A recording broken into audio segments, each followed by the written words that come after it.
Voy qizlar, zap kelibsizlar-da. Yaxshisiz. Ko'rishmaganimizga ham ancha bo'lib ketdi. Ana endi gapiringlar. Kimda nima yangilik? Yangilikni dadasiman-da. Aha. Jantira oldim yaqinda. Ana. Sizchi? Men mashinamni almashtiryapman. Trekkerga to'lov qo'ydim. Ana endi yangilikni eng kattasini mendan eshitinglar. Biz yaqinda. Ha. Hozir. To'xtab, hozir. Xotin, Ha, dadasi, necha qildingiz? sana mashina olganimizni maqtanmoqchimisan dugonalaringga? Nima bo'pti? Bivaydi oldim deb maqtanibman. Ahmoq, uni 1 metr ham ko'chaga haydab chiqa olmaysan. Voy, nimaga? Gap shundaki, Samarqandda bankdan katta miqdorda kredit rasmiylashtirgan fuqaro garovga yangi olgan avtomobilini qo'yadi. Ammo o'sha qarzdorlikni vaqtida to'la olmagani bois yangi olgan mashinasini tanishining uyiga berkitib qo'yishga majbur bo'ladi.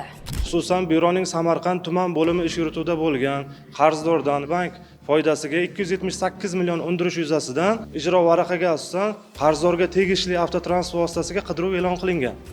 Dadasi, bu bankdagilar ham, MIBdagilar ham anoyi emas. Ishqilib uyimizni xatlab olishmasmikan? To'la olmas ekansiz, nima qilardingiz shuning uchun katta kreditni olib? Olib borilgan tezkor qidiruv harakatlaridan keyin o'sha hech kim topa olmaydi deya do'stining uyiga berkitilgan mashina xodimlar tomonidan topib olindi.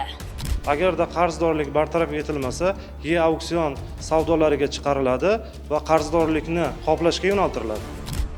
Vaqtida to'lamagan qarzdorlik sabab nafaqat bank, MIB xodimlari, balki tinchlik hukmronlik qilayotgan oilada ham bezovtalik boshlanadi. Xuddi mana shunday holatlarga sababchi bo'lib qolishni istamasangiz, qarzdorlikni vaqtida to'lab qo'ying.